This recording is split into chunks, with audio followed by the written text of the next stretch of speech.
Buenos días, oyentes. Buenos días, Luis. Un placer estar con ustedes nuevamente este domingo. Venía escuchando a Luis hablar sobre el poder de las grandes corporaciones, de las corporaciones multinacionales, de las corporaciones transnacionales. La idea en el día de hoy es empezar a hablar y a describir algunos aspectos que hacen a eso que conocemos como el poder corporativo, con el poder de estas grandes corporaciones, que traducimos a veces en el lenguaje cotidiano, a veces en el lenguaje periodístico, como la llegada de importantes inversiones. Allí habría que hacer un paréntesis incluso para poder distinguir o para poder definir bajo el concepto de inversiones, sobre todo el concepto de inversión extranjera, a qué realmente llamamos inversión. Incluso la palabra en el diccionario no nos aporta, en el diccionario de la Real Academia no nos aporta mucha claridad en el tema. Lo cierto es que las inversiones siempre han sido, las inversiones extranjeras son mostradas en los últimos tiempos como algo beneficioso, como algo atendible, como algo incentivable para atraer hacia el territorio nacional. Y lo cierto también es que estas inversiones arriban al territorio nacional no sin antes allanar el camino, no sin antes que se le allane el camino, bajo distintos modelos de protección que suponen esencialmente, antes que nada, una violación del principio de igualdad. Es decir, las inversiones extranjeras son protegidas de tal manera, son consentidas en una serie de seguridades jurídicas que se le otorgan, que hacen que el resto de los mortales, el resto de los ciudadanos, el resto de los habitantes de la República, el resto de las empresas, aún nacionales o aún extranjeras radicadas en el país, vean perjudicada su situación en función de esas enormes y esas ponderadas seguridades jurídicas que se le otorgan a estas llamadas inversiones extranjeras. Hay algunos indicios que nos muestran, que nos presentan o que nos van adelantando, si se quiere, algunos indicios esos más palpables, más visuales, que nos dan un adelanto de qué tiempos estamos viviendo en esta materia. Por qué caminos se desarrolla, por qué caminos transita este poder corporatocrático, y son esos aspectos que nos van ilustrando a primera vista de qué estamos hablando. Vivimos tiempos de lo que yo llamo confusión de intereses. Hoy es muy difícil distinguir intereses públicos de intereses privados. Quizás porque un Estado omnipresente, un Estado que pretende abarcar distintas facetas de la vida humana, de la vida económica, hace muy difícil poder distinguir cuándo están en juego intereses públicos y cuándo están en juego intereses privados. Un ejemplo de esta nota o de esta connotación es descubrir cómo determinadas formas de intervención del Estado, llamadas entes autónomos del Estado, servicios descentralizados del Estado, sin embargo, casi por milagro de la presentación periodística, pasan a ser empresas del Estado y pretenden a partir de esa autodenominación de empresas conducirse en la vida del mercado como si fueran entidades privadas y no como entidades públicas. Esa transmutación, ese pase mágico casi que presenciamos cuando hablamos de entes autónomos del Estado, como pueden ser OCE, UTE, ANCAP, es parte de esa confusión o de esa conjunción de intereses.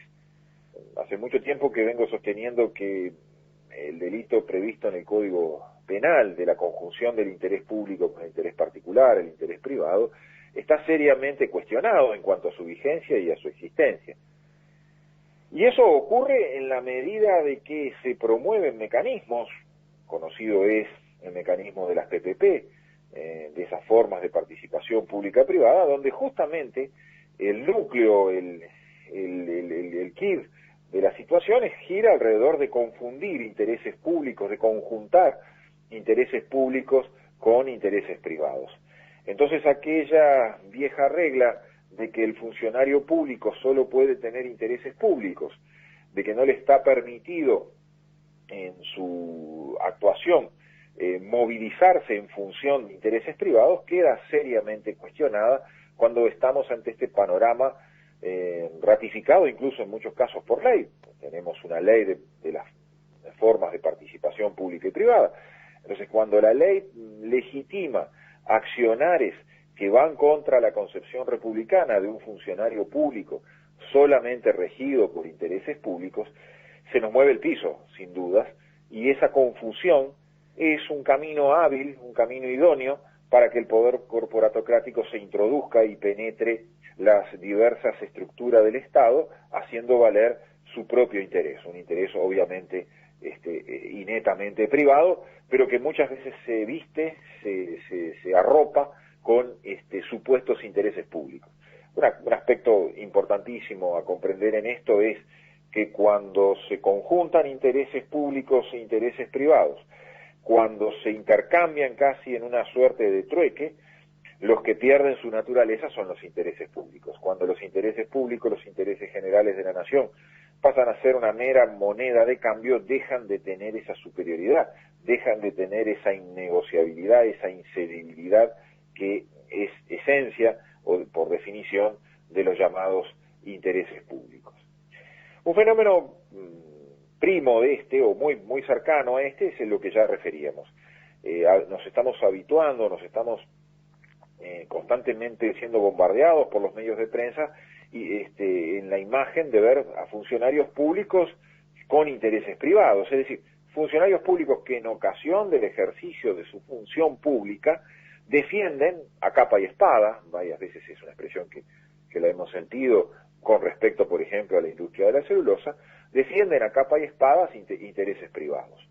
Cuando eso acontece, estamos dando en el primer impacto un muy mal ejemplo, porque cuando uno respeta y enaltece la labor de cualquier funcionario público del Estado, al cual se le pretende dar una dádiva por realizar un trabajo o por no realizarlo, lo cual sería a una de las formas de cohecho más graves, obviamente miramos con repudio esa situación, pero sin embargo cuando prendemos nuestra televisión o cuando escuchamos nuestra radio preferida, encontramos situaciones en donde vemos a funcionarios públicos extremadamente preocupados por la realización de algún tipo de negocio de puro corte privado. En estos días, por ejemplo, estamos viendo con bastante significación lo que supone la construcción de una suerte de arena o de anfiteatro o lugar donde se desarrollarían actividades deportivas, conocido como el Antel Arena. Cuando uno observa la preocupación casi cotidiana por si eso se construye o no se construye, realmente lo que estamos viendo es la preocupación por la realización de un negocio en principio que no hace al interés público, que no hace a la función pública, y esa preocupación se manifiesta esencialmente por funcionarios públicos. Muchas veces uno llega al siguiente razonamiento: ¿por qué no dejar al privado ese tipo de preocupaciones y ese tipo de intereses? Y si el privado no tiene interés y no tiene preocupación por la construcción, por ejemplo, de una obra de esas características, sustitutiva del viejo cilindro, como nosotros lo conocíamos, bueno, entonces el negocio, si no es interesante, no debe funcionar, o no debe operar, o no debe existir. Pero cuando vemos a funcionarios públicos tan preocupados por un negocio privado, realmente quedamos fuera de lo que debe concebirse como una república.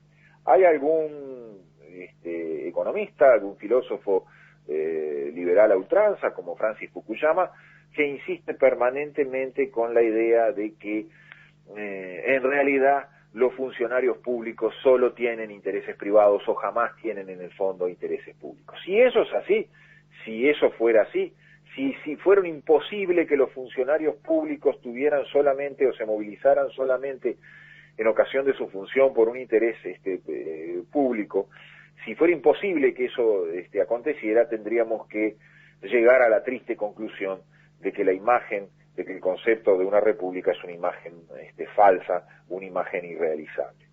Quienes creemos que la república es la forma de organización del poder más legítima, seguiremos defendiendo con todas nuestras fuerzas la concepción de funcionarios públicos que ejerzan su función independientemente, autónomamente de los intereses privados que puedan estar rodeando o que puedan estar intentando convencer su voluntad. Hablamos entonces de dos aspectos habituales que estamos viendo con habitualidad frente a nuestros ojos: la confusión y la conjunción de intereses, la existencia, casi por consecuencia de lo anterior, de funcionarios públicos con intereses privados. Vamos a un tercer elemento que se ha vuelto habitual en nuestros días. Es una suerte casi de reivindicación de la figura de los contratos, o yo diría más concretamente de la figura de los pactos. Cuando durante mucho tiempo se miró con cierto desdén, con cierta prevención, hasta con cierto repudio la figura de los contratos, sobre todo de los contratos vinculados a la actuación estatal, a la actuación administrativa de nuestros organismos estatales, de buenas a primeras pasamos a sentir, parece que casi que una suerte de admiración por la figura de los contratos. Y hoy casi toda la actividad del Estado gira alrededor de esas figuras de los contratos. Ya hablamos del tema de las famosas PPP, que giran en torno a la figura de un contrato en el cual en distinta proporción y en apariencia aparecen vinculados o negociando intereses públicos e intereses privados, con lo que ya decíamos, cuando los intereses públicos son negociados se disuelven en su esencia, pierden su sentido y su razón de ser. Pero lo cierto es que la figura de los pactos y de los contratos, hemos hablado también en ocasión de los cambios que se avecinan con el nuevo proceso penal, también cobran un sentido de hasta poder definir la suerte de una persona y sustituyen en cierta medida lo que es el juicio y el contradictorio en un proceso penal. Vean ustedes hasta qué punto el derecho público sucumbe ante la figura del contrato. Casi podríamos decir que en el pasado derecho público y contrato eran dos figuras ajenas, dos figuras que se transformaban en incompatibles, que se repelían unas a otras. Hoy la figura más elocuente en este aspecto son los llamados contratos de inversión. Esos contratos por los cuales nada menos que el Estado condiciona su voluntad soberana, condiciona el derecho público a intereses privados, y por consecuencia provoca el mismo fenómeno al que hacíamos referencia. Los intereses públicos y los intereses generales quedan condicionados como mercancía, como mera moneda de cambio, y en función de eso pierden su real esencia y su razón de ser.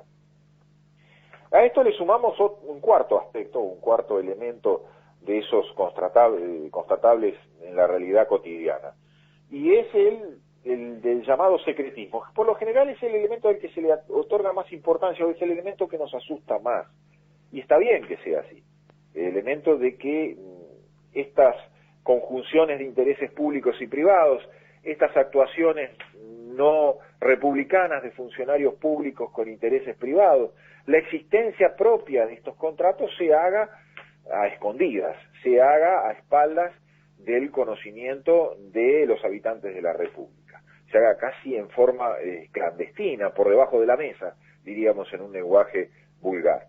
Este secretismo, esta confidencialidad que se estampaba en los propios documentos, siempre recordamos el contrato de inversión con Montes del Plata del año 2011, de enero del 2011, que contenía en una de sus cláusulas una cláusula de cerrojo, ¿no? Es una cláusula de confidencialidad que impedía el acceso al documento.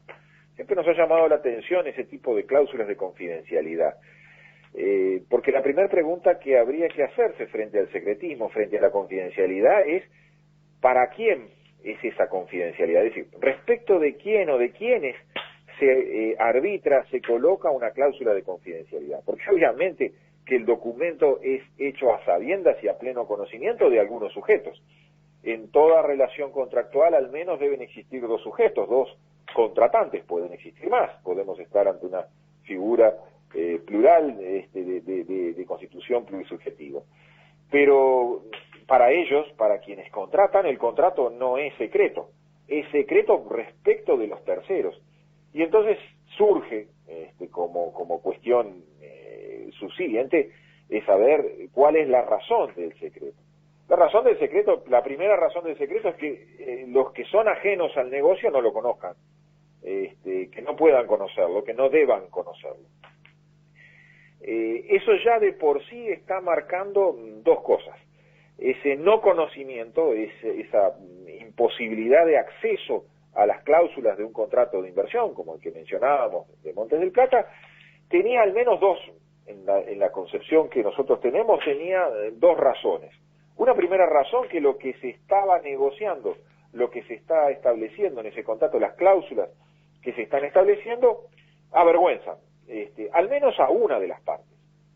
Y cuando en los contratos de inversión lo que se condiciona es la soberanía, cuando lo que se condiciona es la voluntad de los tres poderes del Estado, el Poder Ejecutivo autorizando de por sí, ya ante sí, una serie de permisos y de concesiones al interés privado, el Poder Legislativo siendo condicionado en cuanto a que no puede alterar por futuras normas legislativas la ecuación financiera de la empresa por cualquier medida que adopte, o el Poder Judicial siendo desplazado absolutamente de las decisiones cuando se plantea un conflicto entre las partes contratantes.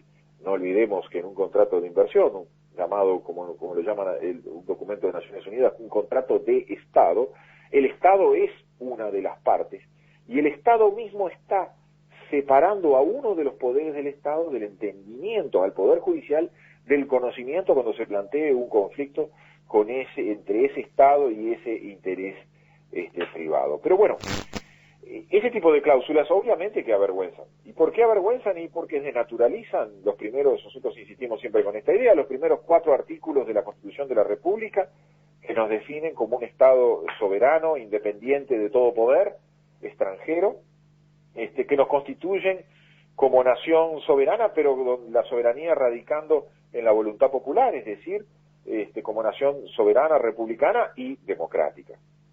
Si a partir de la firma de estos documentos la voluntad soberana del Estado queda desplazada por una voluntad ajena, exógena, marcada por el interés económico de estas grandes corporaciones anacionales, extranjeras, privadas, vale decir que la democracia queda devaluada, la democracia queda reducida a su mínima expresión frente a grandes decisiones que condicionarán por los tiempos de los tiempos la voluntad de la ciudadanía, no del ciudadano actual, sino del ciudadano de aquí a 20 o a 30 años.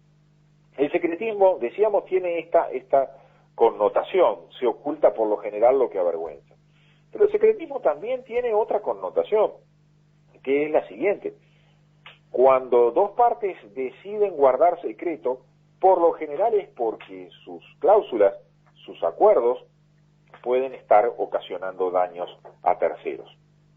Y en la máxima expresión de terceros, podemos hasta considerar que todos nosotros, todos quienes no accedemos a la figura del contrato, estamos siendo condicionados en esa razón.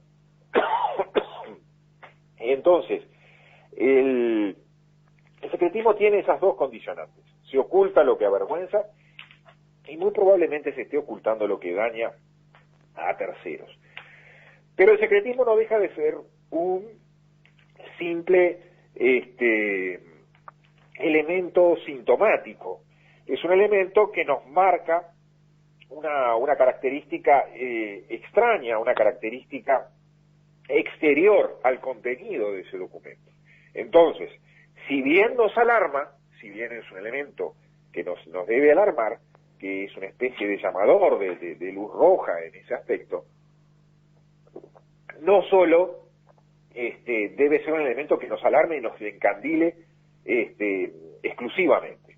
Tenemos que ir al fondo, tenemos que ir a la sustancia, a analizar los contratos de inversión. Es decir, no vale cuestionar el secretismo de los contratos de inversión, sino vamos a la esencia de los contratos de inversión, a la esencia de estas formas de pacto, de contrato, por la cual la voluntad de todos nosotros queda sometida a la voluntad de una empresa privada.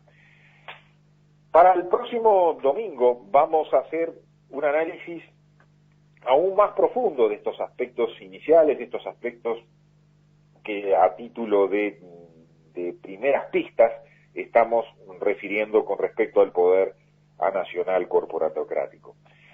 Y en especial vamos a tratar de llegar a una conclusión que ya anticipamos. ¿Cómo juega en estas concesiones que otorgamos a este poder corporatocrático, cómo juega nuestra voluntad? ¿Cómo juega nuestro consentimiento? Es decir, ¿cuán válido es el consentimiento que otros en nuestra representación han prestado por nosotros mismos? Ahí está para mí una de las claves que hacen a un intento por volver hacia atrás con respecto a este poder. Muchas gracias, amigos. Hasta aquí llegamos. Nos vemos el domingo que viene.